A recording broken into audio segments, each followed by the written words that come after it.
kita semua yang semoga Allah memberikan kita konsistensi dalam rangka menjalankan sunnah-sunnah Rasulnya.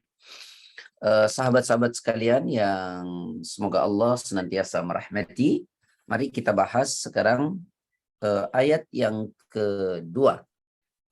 Alhamdulillahi Rabbil Alamin. Apa arti alhamdu? Alhamdu itu segala puji. Lillahi bagi Allah. Rabbi, Rabb, pemelihara atau Tuhan. Alamin, semesta alam. Ya, alamin, semesta alam. Saya mulai dari kalimat alhamdulillah dulu ya. Segala puji ya lillahi milik Allah.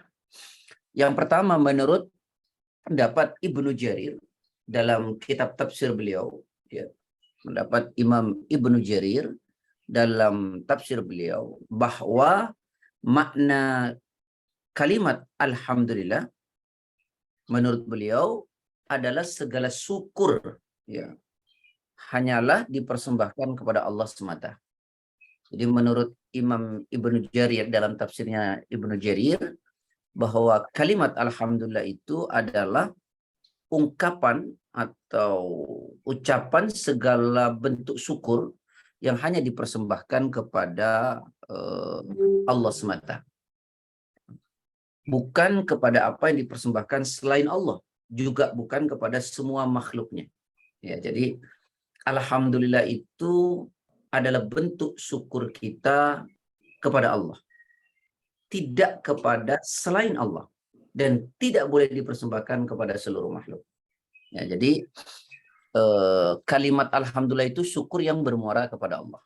Ya, berujung kepada Allah juga. Jadi tidak boleh kalimat alhamdulillah itu dipersembahkan kepada selain Allah dan tidak boleh pula ya kepada seluruh makhluk. Ya. Karena apa? Begini. Karena nikmatnya yang diberikan kepada hambanya dan makhluknya yang tidak dapat dihitung. Ya, dan begitu sangat banyak. Saya ulangi. Karena apa? Kalimat alhamdulillah itu hanya ditujukan kepada Allah, tidak boleh kepada selain Allah dan juga tidak boleh kepada makhluk. Ya, karena nikmat ini yang memberi hanya Allah. Ya. Dan apa yang diberikan oleh Allah itu tidak terbatas kepada kita. Begitu sangat banyaknya. Nah, ini bisa diperkuat dengan satu dalil dalam Al-Quran pada surah keempat ayat 79 ya. Afwan, Allah mengatakan begini dalam ayat Quran, wa atakum min kulli ma sa'altum. Afwan ya. Wa atakum min kulli ma sa'altum. Wa in ta'uddu ni'matallahi la tuhsuha. Jadi Allah berfirman, wa atakum min kulli ma sa'altum. Dan Allah memberikan apa saja yang kau minta. Wa in ta'uddu ni'matallahi la tuhsuha. Ya, bukan itu Pak. Ana salah tadi. Surat 14 ayat 34. Afwan. Tolong dibuka coba surat 14 ayat ke-34. Surat Ibrahim. Wa atakum min kulli ma sa'altumu wa in ta'uddu ni'matallahi la tuhsuha. Surat 14 ayat 34.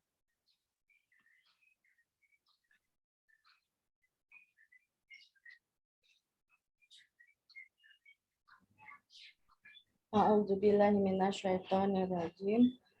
Dan Dia telah memberikan kepadamu segala apa yang kamu mohonkan kepadanya.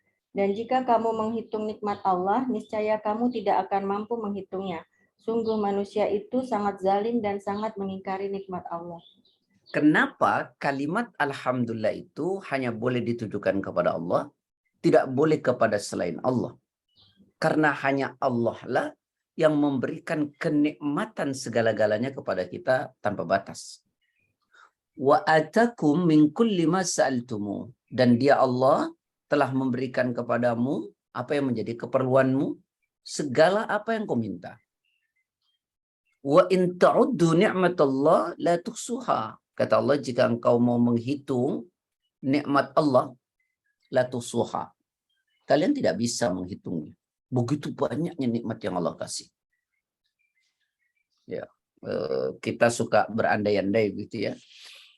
Orang membutuhkan oksigen itu, masya Allah ya. Dan kalau kita beli gitu ya, Allah kasih gratis. Tapi innal insana ladzalumun kafar. Ya, Allah bilang sesungguhnya manusia itu sangat zalim dan sangat ingkar terhadap nikmat Allah. Ya enggak mau merenung betapa banyaknya nikmat yang Allah berikan, betapa besarnya nikmat yang Allah berikan. Nah, kita perlu merenungi itu. Sehingga kita nanti akan pandai bersyukur kepada Allah dengan mengatakan alhamdulillah, segala puji bagimu ya Allah. Jadi selalu bersyukur kepada Allah. Ingat teman-teman sekalian, ya, yang saya cintai karena Allah, Rasul itu pernah bilang, ya, nantilah saya akan bahas di belakang, yang jelas bahwa gini, nikmat itu sebenarnya sangat banyak, tetapi kita ingkar. Ya, kalau kita mau rasakan begini, begitu banyaknya nikmat yang Allah kasih, kita nggak bisa ngitung, saking banyaknya. Dan ini perlu kita renungkan sehingga kita bisa bersyukur kepada Allah. Kalau kita nggak merenung tentang apa yang Allah kasih kepada kita nggak bakal bisa bersyukur. Nggak bakal kita bersyukur. Pasti kita akan selalu kurang. Nah, ada tuntunan dari Rasulullah. Kalau kita mau jadi orang yang pandai bersyukur, lihat urusan dunia itu ke bawah kalian. Jangan pernah lihat ke atas kalian. Karena ketika kalian melihat dunia itu ke atas kalian, maka kita akan selalu merasa kecil apa yang Allah kasih.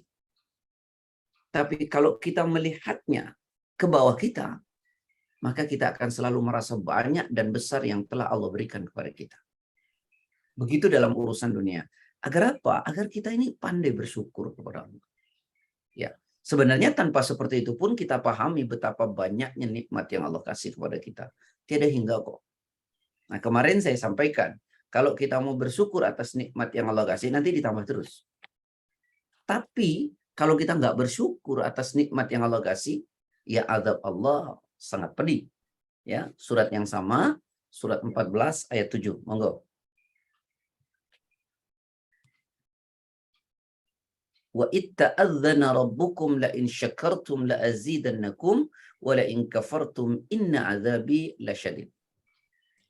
Auzubillahiminasyaitonirrajim. Dan ingatlah ketika Tuhanmu memaklumkan, sesungguhnya jika kamu bersyukur, niscaya aku akan menambah nikmat kepadamu.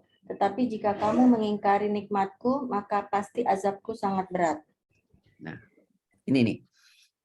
Kalau kata Allah, kamu bersyukur atas semua apa yang aku berikan kepadamu, alhamdulillah, maka nikmat itu ditambah nanti oleh Allah.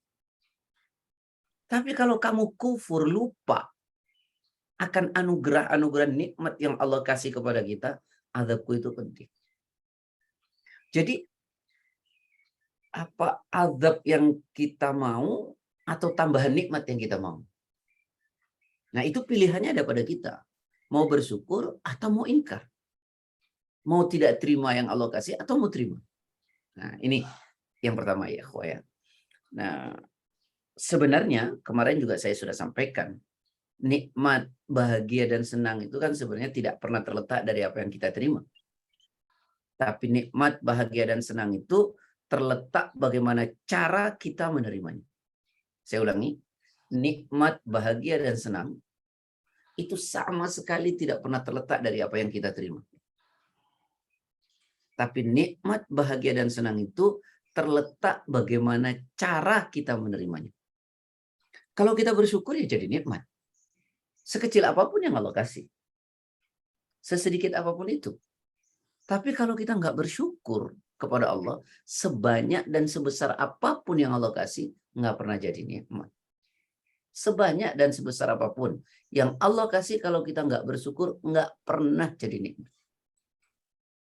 Jadi nikmat itu rasa diri kita mau berterima kasih. Makanya saya suka bilang ini, ada 3 model manusia loh. Kan hidup ini Allah kasih yang enak, Allah kasih nggak enak.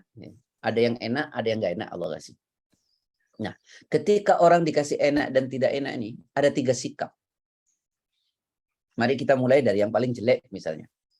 Al-Quran surat 17 ayat 83. A'udzubillahi minasyaitonirrajim. Ini mohon maaf agak melebar sedikit agar kita bisa memahami nikmat yang Allah kasih dan bagaimana bersikapnya. Wa idza an'amna 'alal insani a'rada wa na'a bi janibi wa idza massahu syarru kana ya'usa. Monggo.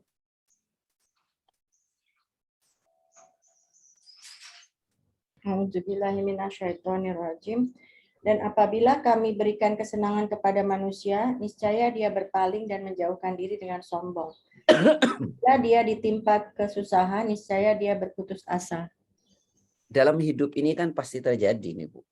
Ya Bapak Ibu sekalian, sahabat-sahabat, dalam hidup ini pasti terjadi kita dikasih nikmat, rezeki, atau kenikmatan yang lain. Kadang-kadang kita juga dikasih ujian yang nggak enak. Nah, kecenderungannya apa manusia? Kalau dia dikasih nikmat, manusia itu suka berpaling dari Allah. Dan menjauh dengan sombong. Itu kalau dikasih nikmat. Suka berpaling dan menjauh dengan sombong. Kalau dikasih susah, dia putus asa. Nah, ini yang paling rendah nih manusia. Dikasih nikmat ya lari, dikasih susah ya lari. Nah, ada sedikit lebih baik dari ini. Kalau dia dikasih nikmat dia lari, tapi kalau dikasih susah dia cari Allah. Quran surat 41 ayat 51. A'udzubillahi minasyaitonirrajim. Wa idza an'amna 'alal insani a'rada wa na'a bi janibi wa idza massahu syarru fadu du'ain arid. Ayat 51. A'udzubillahiminasyaitonirrajim. Dan apabila kami berikan nikmat kepada manusia, dia berpaling dan menjauhkan diri dengan sombong. Tetapi apabila ditimpa malapetaka, maka dia banyak berdoa. Nah, ini lebih baik tuh dari tadi itu. Kalau dikasih nikmat sama, dia berpaling dan menjauh dengan sombong. Ini apa ya, kebiasaan lah. Manusia kalau dapat nikmat itu suka lupa sama Allah. Nggak mau bersyukur, nggak mau kembali kepada Allah. Ketika dia dikasih susah, dia baru mencari Allah. Dia berdoa, minta kepada Allah. Jadi butuh kepada Allah saat dia susah. Saat dia senang, dia nggak peduli. Lari dari Allah. Nah, seharusnya kita gimana? Seharusnya kita seperti apa? Nah, mumpung kita membahas Alhamdulillah. Seharusnya kita, kalau Bapak Ibu punya kitab Riyadhus Shalihin nanti di rumah, buka hadis nomor 27. Rasulullah Sallallahu Alaihi Wasallam mengatakan begini. Ajaban li amril mu'min inna amrahu kullahu lahu khair. Wa laysa dhalika li ahadin illa lil mu'min. In asabathu sarra syakara fakana khairan lah. Wa in asabathu dharra sabara fakana khairan lah. Kata Rasulullah gini. Orang mukmin tuh mengagumkan loh. Kata Rasul. Orang beriman tuh mengagumkan loh. Kenapa? Karena orang beriman itu selalu menganggap baik apapun yang terjadi pada dirinya. Orang beriman itu selalu menganggap baik apapun yang terjadi pada dirinya. Kalau dia diberikan kenikmatan oleh Allah, dia bersyukur. Dan kalau dia diberikan kesusahan, dia sabar. Dan yang demikian itu nggak mungkin dimiliki kecuali oleh orang yang beriman dengan benar. Jadi orang yang beriman dengan benar tuh kalau dikasih nikmat bersyukur, kalau dikasih susah sabar. Makanya Rasulullah bilang mengagumkan loh orang beriman. Kenapa? Karena apapun yang menimpa dirinya selalu dianggap baik. Ya, baik. Mari kita teruskan kembali. Jadi sahabat-sahabat, teman-teman sekalian, ya, alhamdulillah itu merupakan segala syukur yang hanya boleh dipersembahkan kepada Allah. Tidak boleh kepada yang lain. Kenapa? Karena Allah yang telah memberikan nikmat tanpa batas kepada diri kita. Ya. Nah, kemudian Imam Ibnu Katsir dalam tafsirnya, beliau memberi contoh. Ya, dimulai dari nikmat yang paling menurut beliau, yang paling berharga. Apa itu? Kata beliau nih, adalah kemampuan seluruh anggota tubuh ya yang diberikan oleh Allah untuk menunaikan kewajiban kita kepada Allah. Nah, ini subhanallah ya. Jadi Imam Ibnu Katsir itu memberi contoh nikmat terbaik itu adalah, kata beliau, adalah nikmat kemampuan kita untuk menjalankan kewajiban kita atau perintah kewajiban kepada Allah. Itu contoh. Beliau tidak memberi contoh dulu soal harta, soal rizki, enggak. Tapi contoh yang beliau berikan dalam tafsir Ibnu Katsir adalah kemampuan semua anggota tubuh, ya, yang diberikan oleh Allah ini untuk menunaikan kewajiban kepadanya. Karena begini, sebanyak apapun ya kenikmatan seperti uang, rizki, rumah dan lainnya, kalau kita tak ada kemampuan untuk beribadah kepada Allah, maka nikmat itu menjadi nggak ada apa-apanya. Jadi yang paling berharga itu nikmat adalah Allah beri tubuh dan kemampuan bagi kita untuk menunaikan kewajiban kita kepada Allah, yaitu ibadah. Maka Nabi pernah ajarkan doa. Doanya ini hebat. Ya. Nabi bilang begini, Allahumma inni a'udzubika minal ajzi wal kasal. Ini dua kalimat doa yang sesungguhnya adalah kita minta perlindungan kepada Allah, ya. Jangan sampai tubuh yang Allah kasih justru kita tidak bisa beribadah. Coba doanya gimana? Allahumma ya Allah, inni sesungguhnya aku a'udzubika berlindung kepadamu minal ajzi, dari kelemahan.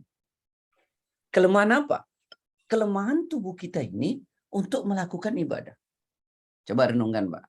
Sahabat-sahabat, ada orang yang pengen beribadah kepada Allah, melakukan kewajiban-kewajiban, tapi dia tidak sanggup. Kenapa? Karena punya kelemahan pada dirinya. Kelemahan apa? Mohon maaf ya, tidak bisa berjalan, tidak bisa mendengar. Ya, dia ingin ngaji, tidak bisa mendengar. Dia ingin ini, punya keterbatasan. Gitu. Makanya kita minta kepada Allah jangan sampai kita diberikan kelemahan. Nah, yang kedua, wal kasal, dan rasa malas. Allah sudah berikan kemampuan, ya, untuk misalnya kajian, diberikan pendengaran, diberikan seluruh potensi, tapi terhalang oleh rasa malasnya. Ya, ada orang yang punya kemauan tapi tidak ada kemampuannya karena keterbatasan. Ada orang yang diberikan oleh Allah kemampuan untuk melaksanakan kewajiban-kewajiban kepada Allah, ya, tapi terhalangi oleh malasnya. Nah, maka kita diajarkan doa itu. Ya Allah, aku berlindung kepadamu dari kelemahan dan rasa malas. Gitu. Nah, ini doa diajarkan oleh Nabi Muhammad Sallallahu Alaihi Wasallam.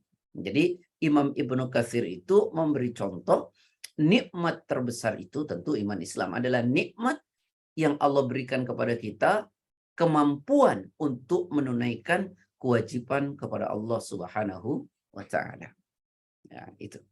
Nah, kemudian alhamdulillah juga menurut Imam Ibnu Jarir, ya, alhamdulillah juga menurut Imam Ibnu Jarir adalah pujian yang digunakan Allah untuk memuji dirinya. Saya ulangi, kalimat alhamdulillah itu juga menurut Imam Ibnu Jarir adalah pujian yang digunakan Allah untuk memuji dirinya. Alhamdulillah. Ya. Yang mengandung tuntunan kepada hambanya supaya hambanya memuji Allah. Ya. Seakan-akan nih menurut Imam Ibnu Jarir, kalimat alhamdulillah itu adalah perintah. Ya. Katakanlah olehmu alhamdulillah, begitu. Agar kamu senantiasa memuji Allah Subhanahu wa Ta'ala. Terus memuji Allah Subhanahu wa Ta'ala dengan kalimat alhamdulillah. Ya. Nah, bersyukur itu, kalimat alhamdulillah itu, ya, kata Ibnu Abbas, ya, atau dituturkan juga dalam kitab tafsir Ibnu Katsir, bahwa bersyukur itu kata beliau melalui 3 hal. Yang pertama, bersyukur itu dengan hati, menerima apapun yang diberikan oleh Allah. Yang kedua, syukur itu diucapkan, kalimat alhamdulillahnya itu diucapkan. Alhamdulillah. Kemudian yang ketiga, dibuktikan dalam perbuatan. Diimplementasikan. Saya kasih contoh. Kita dikasih sehat oleh Allah. Hati kita ini bersyukur kepada Allah. Ya Allah, alhamdulillah kau berikan aku sehat. Dan ini diucapkan juga kalimat alhamdulillahnya. Terima kasih ya Allah, alhamdulillah segala puji bagimu ya Allah yang engkau telah memberikan kesehatan kepadaku. Lalu kemudian yang ketiga, diimplementasikan kesehatan yang Allah kasih ini untuk kita gunakan ke dalam kebaikan. Seperti ibadah dan seterusnya. Begitu. Makanya kenapa ada hadis mengatakan pada soal implementasi ini, la tazul qadama abdin yaumal qiyamati hatta yus'al an arba. Takkan pernah bergeming, kata Rasulullah, kaki manusia ini nanti di hari kiamat. Tidak akan pernah bergeming. Sampai dia ditanya oleh Allah tentang 4 hal. Yaitu tentang tubuh, tentang umur. Nah, ini salah satu contoh. Bahwa mengimplementasikan rasa syukur itu menjadi keniscayaan.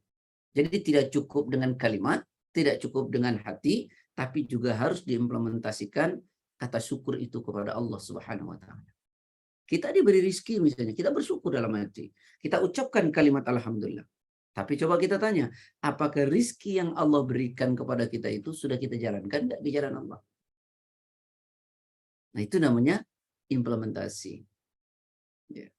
Jadi nggak cukup kita cuma bilang bersyukur dalam hati, lalu kemudian kita ucapkan, tapi kita tidak implementasikan. Kita sering berkata, alhamdulillah Allah kasih mata saya baik.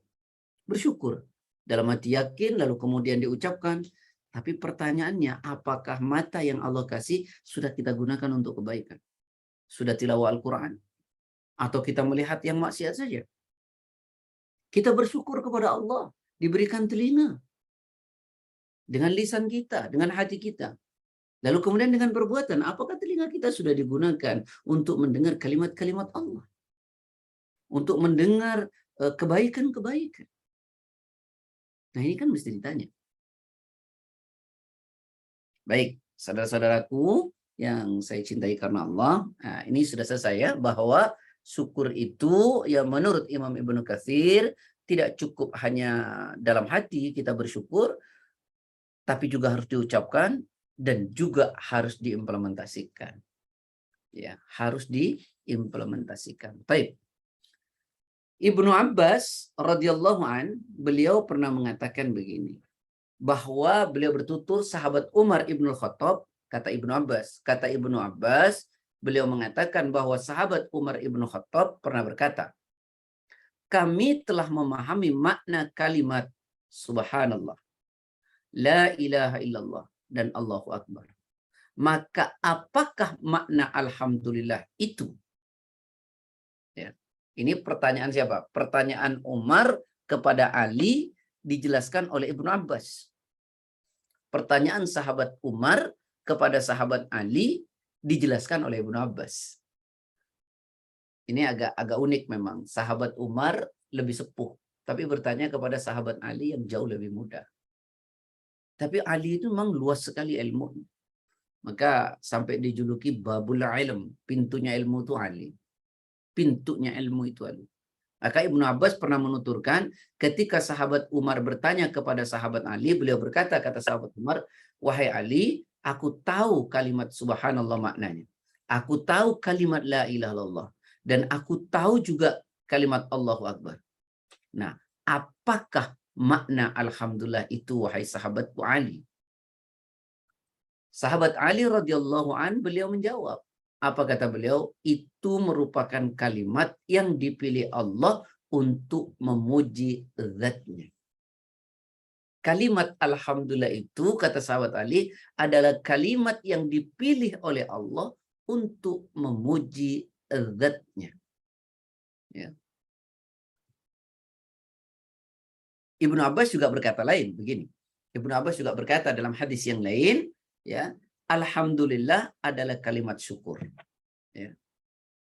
Maka jika seorang hamba mengucapkan alhamdulillah, maka Allah akan menjawab begini, hambaku telah bersyukur kepadaku. Jadi kalau setiap kita mengatakan alhamdulillah, Allah tuh jawab, hambaku telah bersyukur kepadaku. Ya. Mari kita lihat salah satu keutamaan kita mengatakan alhamdulillah. Nih, salah satunya. Kata Rasulullah sallallahu alaihi wasallam, hadis riwayat Imam Tirmidzi, hadis ini kedudukannya hasan gharib, bersumber dari Jabir bin Abdullah. Apa kata Rasulullah?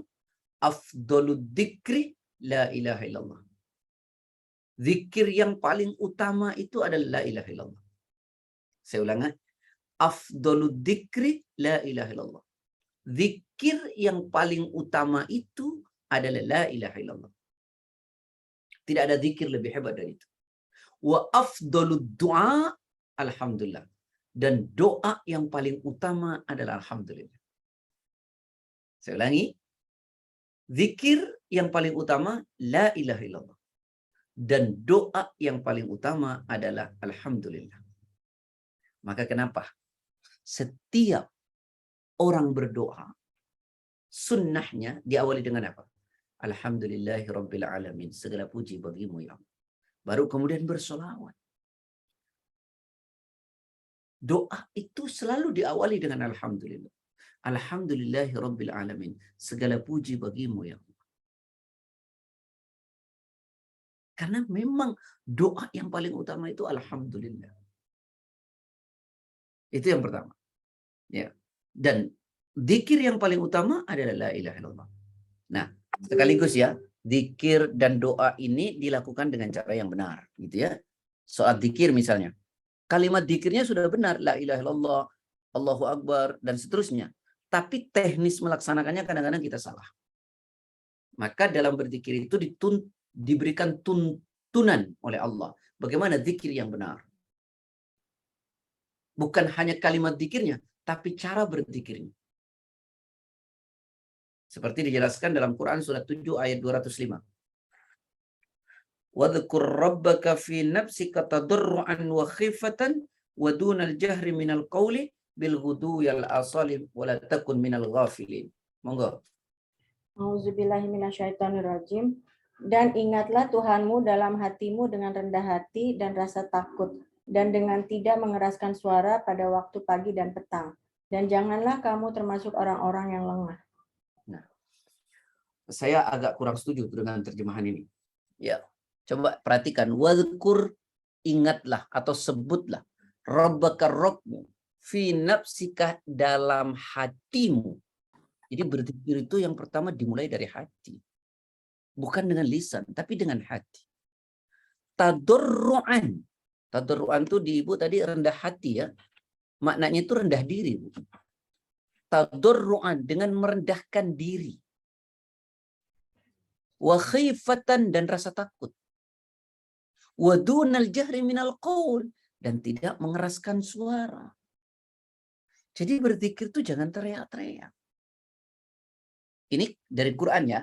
Afwan ya, saya tidak ingin berkonfrontasi dan tidak ingin menyalahkan siapapun. Saya hanya membacakan dalil-dalil dalam Quran bahwa zikir itu jangan dengan tidak mengeraskan suara. Jangan illallah, jangan. Ini bahasa Quran.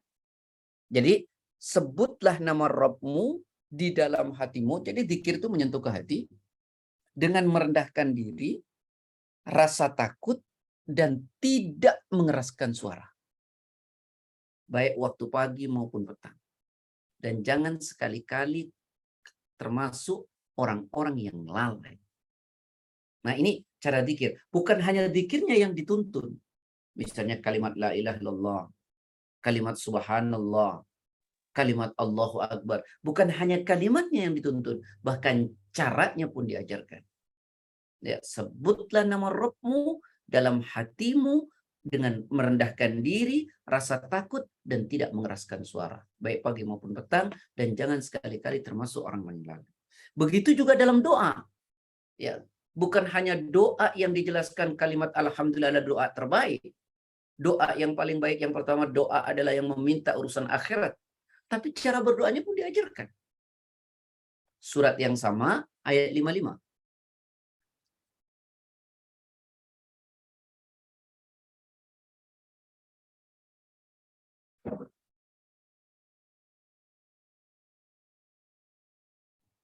A'udzubillahi minasyaitonirrajim. Berdoalah kepada Tuhanmu dengan rendah hati dan suara yang lembut. Sungguh Dia tidak menyukai orang-orang yang melampaui batas. Tadarruan maknanya di situ masih rendah hati juga ya, Bun ya. Yang benar tuh rendah diri, Bun. Ud'u rabbakum, berdoalah kepada Tuhanmu. Ud'u, berdoalah. Rabbakum, kepada Rabbmu. Tadarruan, dengan merendah diri. Jadi bagaimana merendahkan diri di hadapan Allah? Ya, saat-saat paling rendah kita di hadapan Allah itu kapan? Saat sujud. Makanya dalam sujud itu semua doa dikabul oleh Allah. Itu saat-saat kita paling merendahkan diri kita di hadapan Allah. Di saat kita sujud. Dan saat sujud itulah doa diijabah oleh Allah Subhanahu wa taala. Berdoalah kepada Rabbmu dengan merendahkan diri. Ya, dan suara yang lembut. Jangan teriak-teriak berdoa. Allahumma ghfir lil mu'minin. Allah itu Maha mendengar. Dengan suara yang lembut. Sama dengan beginilah. Saya minta misalnya sama Pak Sigit. Halo Pak Sigit. Masih ada? Masih, Pak. Masih di depan laptop atau tidak? Di depan laptop, Ustaz. Ini nyatetnya banyak ini. Misalnya, nih saya bilang begini. Saya minta sama Pak Sigit. Bagaimana kalau saya minta? Mesti saya merendahkan diri. Mohon maaf ya sahabat-sahabat, saya bilang begini. Pak Sigit, boleh nggak saya minta pulpen Pak Sigit? Kan gitu ya Pak ya? Nah, sekarang kalau saya mintanya begini. Pak Sigit, boleh nggak saya minta pulpen? Kan ajaib gitu loh. Nah kita ini minta sama Allah kok teriak-teriak. Kok ngebentak-bentak gitu. Dan ini sering kita dengar. Padahal Quran sudah ajarkan. Ud'u rabbakum tadarru'an wa khufyah. Mintalah kepada Rabbmu dengan merendahkan diri dan rasa takut. Begitu minta itu kepada Allah. Begitu juga berzikir. Berzikirlah, ingatlah Rabbmu dalam hatimu dengan merendahkan diri dan rasa takut dan tidak mengeraskan suara. Nah, ini yang diajarkan. Ya, saya tidak ingin berpolemik. Ya, kalau mau menerima alhamdulillah. Tidak juga, coba dibaca Qurannya. Gitu ya. Karena dalilnya jelas. Ini Al-Quran. Kan dalil utama itu adalah Quran. Ada pendapat Ustadz begini. Nah, itu pendapat masih lebih tinggi Al-Quran. Ya, masih lebih tinggi Al-Quran. Baik ya. Kemudian keagungan alhamdulillah apa lagi? Pernah satu waktu Nabi bersabda. Ini ada dalam kitab Riyadhus Shalihin. Hadisnya nomor 25 dari Abi Malik Al-Haris bin Asim Al-Ash'ari radhiyallahu anhu qala Rasulullah SAW, alhamdulillah tamla'ul mizan. Jadi kalau kita berzikir alhamdulillah, kebaikan yang kita dapat ya Bapak, membuat timbangan baik di akhirat kita berat. Saya ulangi. Ya, kalimat alhamdulillah yang kita baca itu membuat timbangan baik kita di akhirat berat. Padahal kan kata yang sangat ringan kita ucapkan. Tapi kontribusi kebaikannya buat kita membuat timbangan baik kita di akhirat berat. Kalau digabung subhanallah walhamdulillah tamla'ani au tamla'u ma bainas samawati wal ardh. Kebaikan yang kita dapati mengisi ruangan langit dan bumi. Subhanallah dan alhamdulillah, kebaikan yang kita dapati mengisi ruangan langit dan bumi. Masya Allah. Kalimat ringan. Kebaikan yang kita dapati seperti tanpa batas.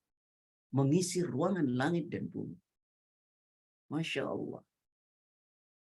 Nah, ini keagungan kalimat alhamdulillah. Yang pertama, doa terbaik adalah alhamdulillah. Yang kedua, alhamdulillah kalau kita baca, kebaikan yang kita dapati adalah membuat timbangan baik kita di akhirat berat. Yang ketiga, kalau kita baca dengan subhanallah walhamdulillah, kebaikan yang kita dapati mengisi ruangan langit dan bumi. Yang keempat, dalam sebuah hadis dari sahabat Anas bin Malik radhiyallahu anhu mengatakan, "Ma an'amallahu ala 'abdin ni'matan faqala alhamdulillah in kana alladhi a'ta afdala mimma akhadha." Masya Allah, ini sesuatu yang sangat luar biasa. Kata Rasulullah berdasarkan dari Anas bin Malik, tidak sekali-kali Allah memberikan suatu nikmat kepada seorang hamba, lalu hamba itu mengucapkan alhamdulillah, melainkan kata Rasulullah, apa yang diberikan oleh Allah, pahalanya, itu lebih afdol dari apa yang dia terima nikmat itu. Saya ulangi, ma an'amallahu ala 'abdin ni'matan, ya, faqala alhamdulillah in kana alladhi a'ta afdala mimma akhadha. Ya.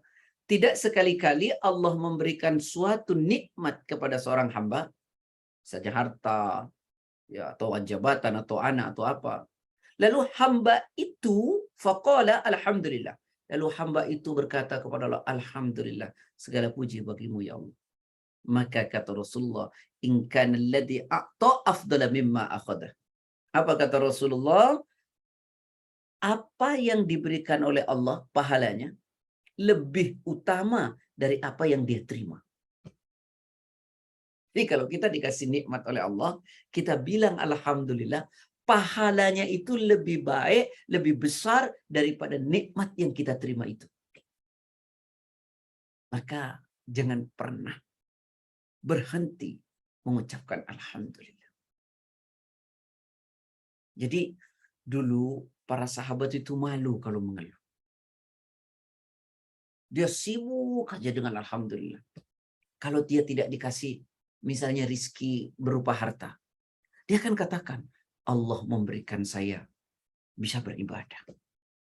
Dan seterusnya begitu. Sehingga kalimat alhamdulillah itu muncul terus. Nih, kalau kita sibuk mengeluh, nanti kita lupa caranya bersyukur. Kalau kita sibuk dengan bersyukur, alhamdulillah, nanti kita justru lupa caranya mengeluh. Cuma memang manusia itu begitu ya Pak ya. Ya ibu-ibu, sahabat-sahabat senangnya yang ngeluh gitu ya. Kalau dikasih susah. Kalau dikasih enak, ya pelit gitu. Lupa. Kalau dikasih susah, ngeluh terus. Kalau dikasih enak, lupa. Ya, kata Quran ya. Coba buka deh. Untuk saya bilangnya ayat ini untuk nabok-nabok diri kita gitu. Untuk kita tersinggung gitu. Quran surat 70 ayat 19 sampai 20. 1. Surat 70 ayat 19 sampai 21. Innal insana khuliqa halu'a wa idza massahu syarru jazu'a wa idza massahul khairu manu'a. Monggo. Auzubillahiminasyaitonirrajim. Sungguh manusia diciptakan bersifat suka mengeluh. Apabila dia ditimpa kesusahan, dia berkeluh kesah. Dan apabila mendapat kebaikan harta, dia jadi kikir. Nah, ini dalil seperti nabuk-nabuk kita gitu. Ya. Agar kita merenung. Apa kata Allah? Innal insana khuliqa halu'a. Manusia itu diciptakan bersifat suka mengeluh. Suka mengeluh. Ya. Itu kata lagi kikirnya itu sebenarnya apa ya? Enggak ada kalimatnya itu. Wa idza massahu syarru jazu'a. Kalau dia ditimpa kesusahan, dia kerjanya ngeluh terus. Ya, enggak susah aja ngeluh, ya panas. Ya hujan gitu ya.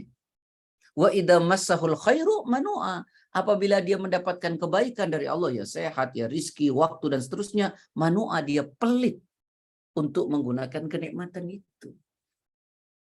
Ya.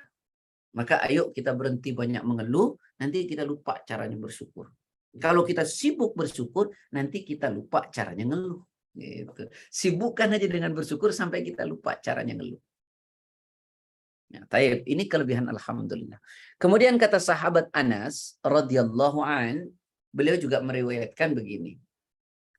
Kata Rasulullah sallallahu alaihi wasallam, seandainya dunia berikut semua isinya berada di tangan seseorang atau dianugerahkan kepada seorang dari umatku, kemudian umatku itu membaca alhamdulillah, niscaya kalimat alhamdulillah yang telah diucapkan itu lebih utama daripada dunia dan isinya yang diberikan kepadanya. Masya Allah kan. Ini keagungan kalimat alhamdulillah. Saya ulangi ya. Kata sahabat Anas bin Malik, Rasul bersabda, seandainya dunia berikut seluruh isinya berada di tangan seorang hambaku atau diberikan kepada umatku, kemudian orang itu membaca alhamdulillah, niscaya kalimat alhamdulillah itu ya pahalanya atau lebih afdol daripada dunia serta isinya yang diberikan kepadanya. Nah, ini. Jadi Pak, kalau orang dapat jabatan kita sering mengatakan alhamdulillah, masih lebih utama kita tuh Pak. Ya, jadi kejar aja tuh alhamdulillah terus gitu ya. Jangan jabatannya. Itu kata Rasul. Jadi kalau kita nih diberikan kata Allah, kata Rasul, kita nih punya dunia serta isinya berada dalam kekuasaan kita, lalu kita mengatakan alhamdulillah, kalimat alhamdulillah itu masih lebih afdol dari apa yang Allah kasih kepadanya. Tuh, keagungan yang keberapa tuh? Kelima. Yang keenam, coba kita lihat. Ini hadis agak unik memang. Tapi begitu luar biasanya memang kalimat alhamdulillah itu. Apa? Kata Ibnu Umar, ya, dari Abdullah maksudnya ini, anaknya Umar. Qala Rasulullah SAW, Rasul bersabda, Inna abdan min ibadillahi qala, Ya Rabbi, lakal hamdu, kama yanbaghi li jalali wajhikal wa azimi sultani. Fa'adalat bil malakaini falam yadriya kaifa yaktubaniha.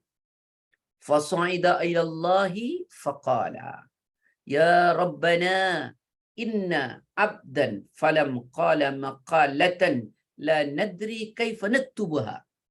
Qala Allahu wa huwa a'lam bima qala abduhu madha qala abdi. Qala ya Rabbi innahu qala ya Rabbi lakal hamdu ya kama yanbaghi li jalali wajhika wa adimi sultani. Qala Allahu lahuma uktubaha kama qala abdi hatta yalqani fa ajziyah. Masya Allah, ini keagungan yang sangat luar biasa dari kalimat alhamdulillah.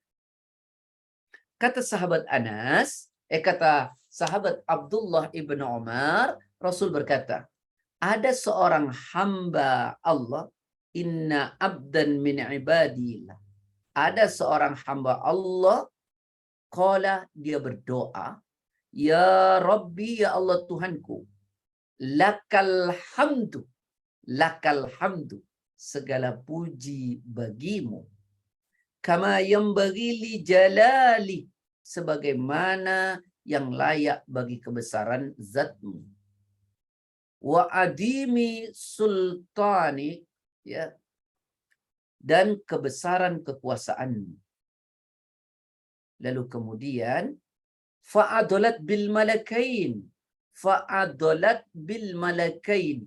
lalu dua malaikat akan rumit sulit mencatatnya. Falam yadri kaifa yaktubanha, malaikat itu nggak ngerti cara menulis pahala buat orang yang mengatakan tadi alhamdulillah itu. Lalu kemudian fasa'ida ilallah, lalu malaikat itu, dua malaikat itu naik mengadu kepada Allah. Faqala, dua malaikat itu berkatanya, Ya Rabbana, ya Allah Rabb kami, inna abdan qad qala, sesungguhnya hamba telah berdoa dengan sebuah doa yang saya nggak ngerti cara mencatat pahalanya. Doa apa itu tadi? Ya Rabbi, lakal hamdu kama yanbaghi li jalali wajhika wa adimi sultani. Dia ngadu, ya Allah, hambaku berdoa, Rabbi lakal hamdu kama yanbaghi li jalali wajhika wa adimi sultani. Saya nggak ngerti cara nyatatnya, pahalanya. Maka kata Allah, qala Allah Ta'ala berfirman, huwa a'lam bima qala, Allah tahu apa yang dipanjatkan oleh hambanya tadi. Tapi Allah bertanya, qala, bertanya kepada malaikat, apa kata Allah kepada malaikat? Madza qala abdi? Apa sih yang telah dibaca oleh hambaku?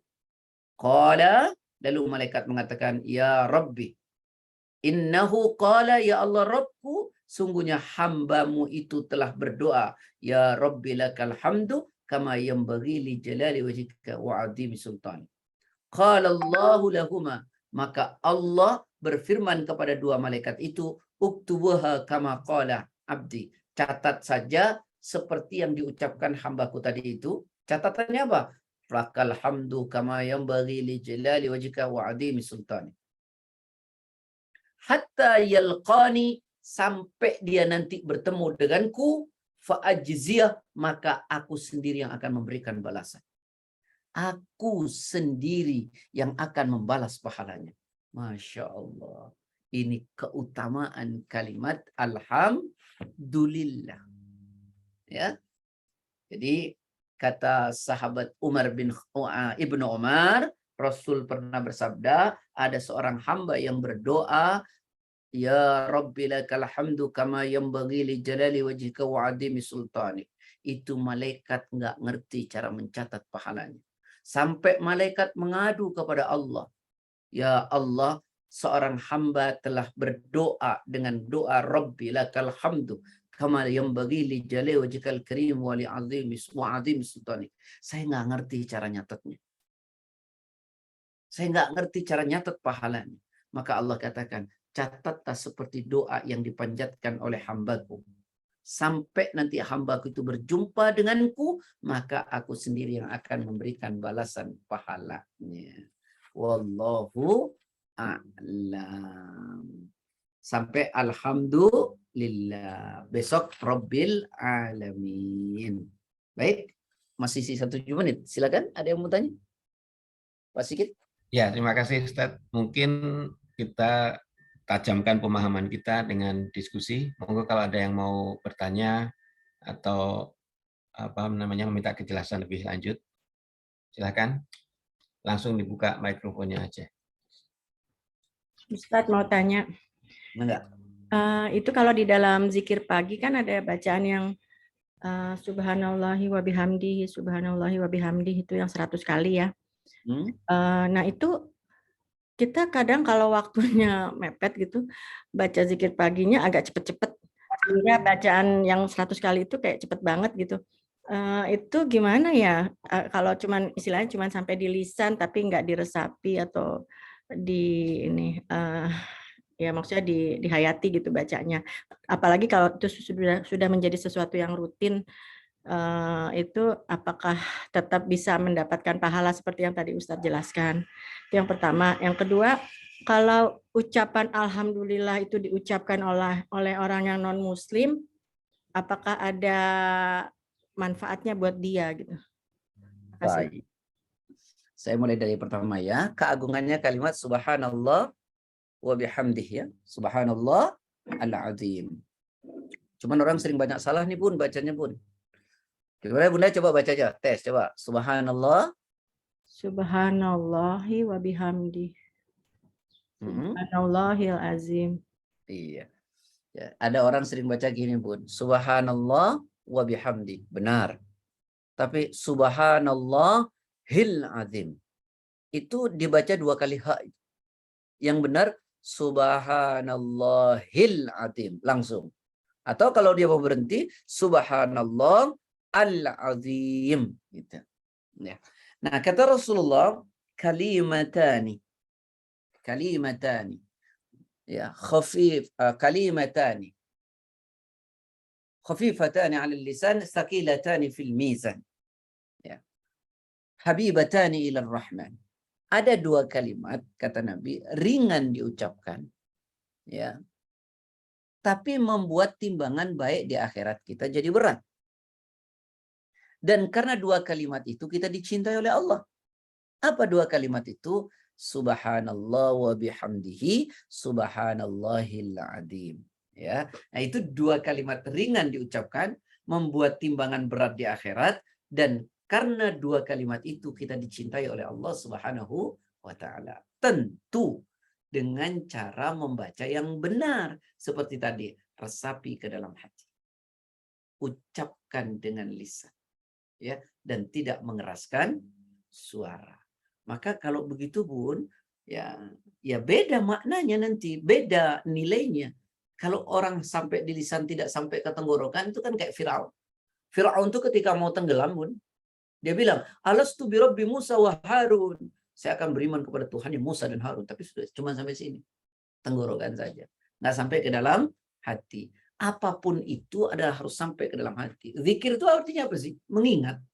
Orang mengingat itu dari hati. Ya, masa ada orang mengingat dari lisan saja kan gombal ya Bun ya. Jadi dari hati. Jadi sebisa mungkin masukkan ke dalam hati. Dan zikir itu Bun nggak mesti diam gitu ya. Bunda sambil jalan nggak apa-apa. Kalau memang terburu-buru sambil nyetir mobil atau sambil di mobil berzikir aja nggak apa-apa. Ya nggak mesti diam. Makanya bahasa Al-Qur'annya gimana? Surat 3 ayat 191 wadhkur rabbaka fi alladzina yadhkurunallaha qiyaman wa qu'udan wa 'ala junubihim. Orang yang selalu mengingat Allah diri, duduk maupun berbaring. Jadi nggak mesti diam gitu loh. Kalau Bunda terburu-buru sambil jalan ya sudah nggak apa-apa. Tapi khusyuk itu masuk ke dalam hati. Sambil di kendaraan ya nggak apa-apa, nggak mesti duduk. Ya, nggak mesti duduk. Makanya dalil Qur'annya tadi surat 3 ayat 191 itu alladzina yadhkurunallaha qiyaman wa qu'udan wa 'ala junubihim. Orang yang selalu mengingat Allah diri, duduk maupun berbaring. Tentu pahalanya berbeda ya dengan hanya di lisan atau dan sampai ke dalam hati. Ya, wallahu a'lam. Ya. Pertanyaan kedua, tadi apa Bun? Lupa saya. Kalau ucapan alhamdulillah diucapkan oleh orang yang non-muslim. Nggak ada nilainya. Ya, orang non-muslim sekarang janji datang ya insya Allah. Kalau dikasih apa-apa, alhamdulillah. Nggak ada nilai buat dia. Sama sekali nggak ada nilai. Sama dengan kita mendoakan mereka. Selain doa yang semoga Allah memberikan hidayah, nggak nyampe. Baik ya. Wallahu a'lam. Oke, baik. Mungkin ada pertanyaan yang lain. Saya Mas Sigit. Assalamualaikum Ustadz. Waalaikumsalam warahmatullahi wabarakatuh. Tadi Ustadz menyampaikan alhamdulillah itu hanya ditujukan bersyukur kepada Allah. Betul. Tapi saya pernah ngaji ada hadis yang menyebutkan malam yashkuril nas lam yashkurillah. Siapa yang tidak bersyukur pada manusia, dia tidak bersyukur kepada Allah. Nah ini konteksnya gimana ya Ustaz? Iya, siapa tidak bersyukur kepada manusia maka dia tidak bersyukur kepada Allah. Gitu. Bersyukur kepada manusia itu cukup dengan kata apa? Syukran, bukan alhamdulillah. Ya kan? Bunda dikasih oleh orang sesuatu, Bunda bilang apa? Syukran. Betul? Betul. Nah, kepada Allah, alhamdulillah. Kalimat alhamdulillah saja ditujukan kepada Allah. Tak boleh kepada manusia. Kepada manusia syukran jazil, syukran katsir. Kan gitu Bun ya? Terima kasih. Maksudnya gini Bun. Kalau kita nggak bersyukur tuh kepada pemberian manusia, sesungguhnya kamu tidak pernah bersyukur kepada Allah. Gitu. Bukan berarti kalimat alhamdulillahnya ditujukan kepada manusia. Dia hanya ditujukan kepada Allah. Kepada manusia cukup terima kasih. Syukran ya akhi. Makasih ya akhi. Semuanya kan dari Allah. Gitu. Cuma dititipin. Wallahu a'lam. Gitu yang dimaksud ya Bun? Iya. Terima kasih Ustadz. Sama Bu. Sudah jelas Bu Mus ya. Ya. Mungkin yang lain ada yang mau bertanya atau minta kejelasan? Kalau enggak, saya tadi Ustadz menyebutkan di Ibnu Katsir mengatakan bahwa nikmat yang utama adalah nikmat menjalankan ibadah dengan kemampuan tubuh kita. Nah, nikmat itu yang paling utama Ustadz ya. Mungkin ada penjelasan nikmat-nikmat lain karena tadi Ustadz mengatakan baru ini yang pertama. Terima kasih Ustadz. Utama, bukan yang pertama, tapi yang utama. Bukan yang pertama, Pak, tapi yang utama. Nikmat yang utama itu adalah nikmat kemampuan kita bisa beribadah kepada Allah. Nah, kemampuan beribadah kepada Allah itu satu, karena dikasih iman. Yang kedua, dikasih tubuh oleh Allah, ada kemauan kita beribadah dan kemampuan beribadah. Coba deh, kita dikasih sehat, mampu beribadah. Ada orang yang sehat juga nggak bisa beribadah. Sama-sama dikasih mata, belum tentu mau baca Quran. Sama-sama dikasih telinga, belum tentu sama-sama mau mendengarkan nasihat-nasihat Al-Quran dan As-Sunnah. Sama-sama bisa dikasih kaki sehat, belum tentu ada kemauan tadi sholat subuh pergi ke masjid. Maka itu adalah nikmat terbesar yang Allah kasih kepada kita, melebihi nikmat-nikmat yang lain. Ada orang dikasih harta banyak. Banyak hartanya, tenang dia. Tapi dia nggak bisa datang ke masjid. Ada orang yang harus tergopoh-gopoh nanti, jam 6 dia pergi kerja, tapi dia sempat ke masjid untuk sholat subuh. Ada orang yang kerjanya santai karena dia bos, bisa berangkat nanti jam 10, tapi nggak bisa dia ke masjid.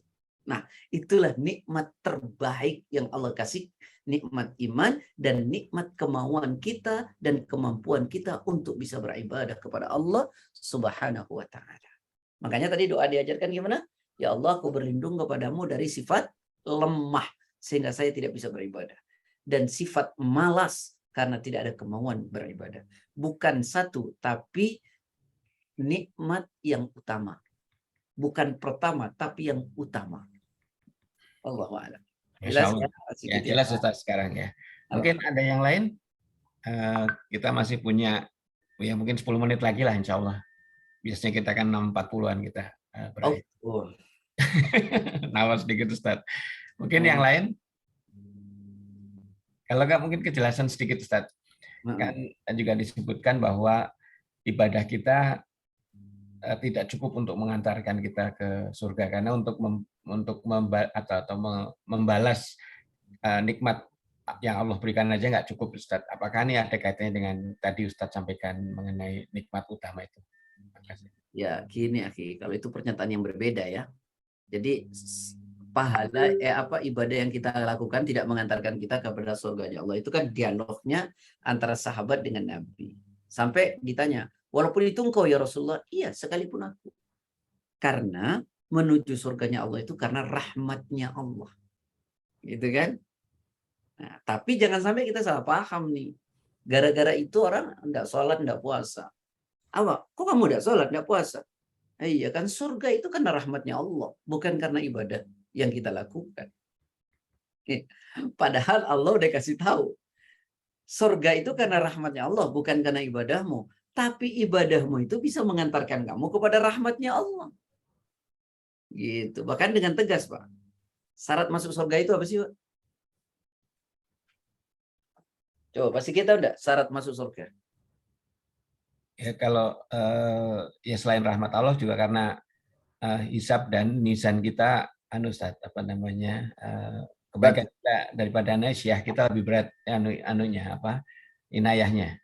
Padahal kalau kita mau tahu Pak, syarat masuk surga itu cuma 2 ya Pak. Kita ini pengen masuk surga tapi syaratnya gak ngerti ya.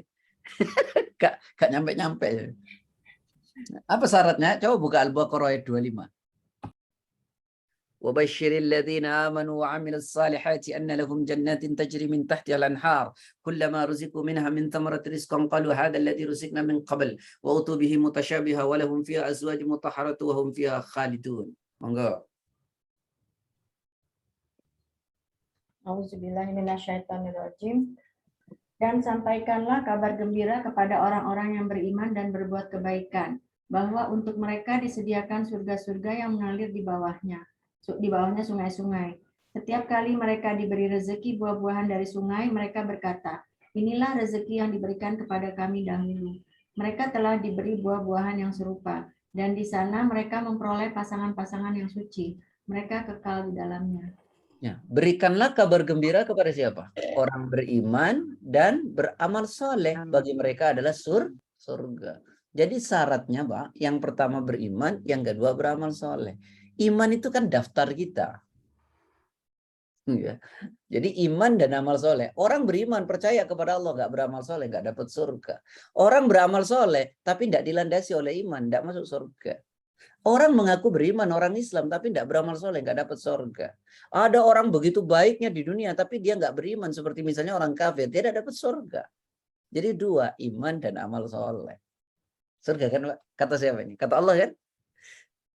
Iya, jadi syaratnya 2 itu, Pak. Jadi kita pengen masuk surga, nggak ngerti syaratnya, repot nanti. Ya Allah, mantap Ustadz ini. Gitu. Sering terlewatkan di ceramah-ceramah ini. Bukan terlewatkan, Pak. Kitanya yang kurang. kurang jauh mainnya, Pak. Mungkin Ustadz sudah menyampaikan barangkali, Pak. Oke, makasih. Mungkin ada satu pertanyaan lagi terakhir nih, kalau enggak kita tutup. Monggo, kalau ada yang mau bertanya mengenai izin apa? silakan. Assalamualaikum warahmatullahi wabarakatuh. Waalaikumsalam. Ustaz mohon izin konfirmasi saja, catatan saya 2 hal yang tadi itu Ustaz. Alhamdulillah itu satu, kan tadi ada 6 ya Ustaz menyampaikan ada doa terbaik, kebaikan yang didapati menjadi timbangan baik nanti, kemudian akan mengisi langit dan bumi, kemudian tidak sekali-sekali Allah memberikan nikmat pada hambanya, melainkan akan lebih utama gitu ya dari nikmat itu yang diperoleh. Kemudian yang kelima dan keenam, mohon maaf Ustaz. Oh, yang akhir ya, betul. Yang akhir ya, yang akhir. Jadi gini, yang tadi dicatat itu bahwa hadis dari Ibnu Umar, kalau hambaku mengatakan alhamdulillah, ya yang tadi itu, ya Rabbana lakal hamdu kama yang bagi. Malaikat itu nggak ngerti cara nyatat pahalanya. Akhirnya nanya sama Allah, ya Allah gimana nih? Kata Allah, udah catat sama dengan apa yang dia baca.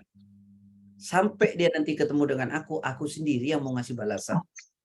Jadi kayak gini, saya bekerja nih sama bunda bosnya. Nih bunda bos punya perusahaan, saya kerja di perusahaan bunda. Saya dapat gajinya dari mana bun? Ngambilnya di mana bun? Di administrasi ya bun ya, di bagian keuangan. Di bagian keuangan kan. Tapi ada karyawan, saya sendiri yang akan kasih uangnya, bosnya. Gitu. Jadi pahala ini tak lagi dicatat oleh malaikat, Allah sendiri yang mau kasih. Percis dengan puasa. Puasa gitu, aku sendiri yang akan balas loh, gitu. Aku sendiri yang akan balas ya. Ya itu yang terakhir sebenarnya, sampai di situ saja penjelasan saya tadi pun ya. Yang kedua itu tadi saya sampaikan tentang begini. Kalau hambaku menerima nikmat dariku berupa apa saja, lalu hambaku berkata alhamdulillah, maka kalimat alhamdulillah yang dia baca itu lebih afdol daripada nikmat yang dia terima. Bayangkan itu. Bunda dapat uang 1 kilo, uang. Bunda dapat emas 1 kilo tuh. 1 kilo loh. Bunda bilang alhamdulillah. Kalimat alhamdulillah lebih berharga daripada emas 1 kilonya itu. Begitu agungnya kalimat alhamdulillah. Baik, Satu lagi Ustadz, saya pernah mendengar kalau kita mendapatkan katakan tugas gitu ya, tugas baru atau hal baru, itu yang baik adalah mengucapkan astagfirullah, bukan alhamdulillah. Karena itu bentuk dari ujian atau ya mohon penjelasan. Astagfirullah. Jadi kalau kita dapat amanat ya, seperti jabatan lah gitu ya, Bun. Iya. Diucapkan, dicontohkan oleh Umar bin Abdul Aziz itu innalillah. Innalillah. Karena dianggapnya musibah ini. Ya, jabatan itu musibah. Karena kalau nggak kuat, nggak amanat, rancun gitu. Kata Umar bin Abdul Aziz. Ya, maka ketika beliau pertama kali dipilih jadi pemimpin itu, yang pertama keluar dari lisannya itu apa? Innalillah. Sementara kalau kita jadi pejabat, syukuran besok. Ya, syukuran itu yang jadi masalah itu. Mestinya itu sebagai apa ya? Amanat yang Allah beri. Ada kekhawatiran dia tidak bisa mengemban amanat itu. Makanya dianggap ini sebuah musibah. Nah, orang yang terkena musibah itu apa yang dibaca? Inna lillah. Alladzina idza asabathum musibah qalu inna lillahi wa inna ilaihi raji'un. Begitu sebenarnya, bukan astagfirullah. Wallahu a'lam. Yes. Atur nuhun Ustaz. Sami-sami. Ya, cukup Bu Nani ya? Ya, cukup. Oke, baiklah, karena sudah 6.40 kita akhiri pertemuan kita kali ini, dan kita baru membahas mengenai alhamdulillah. Robil alaminya belum Ustaz ya. Jadi mungkin pekan depan kita melangkah ke Robil alamin. Baiklah, kita bersama-sama tutup kajian kita kali ini. Sekali lagi saya sampaikan terima kasih pada Ustadz yang meluangkan waktu dan juga pada Bu Nani yang menyediakan fasilitas Zoom untuk kita semua. Baiklah, kita tutup dengan bersama-sama membaca doa kafaratul majelis. Subhanakallah wa bihamdika asyhadu an la ilaha illa anta astaghfiruka wa atubu ilaik.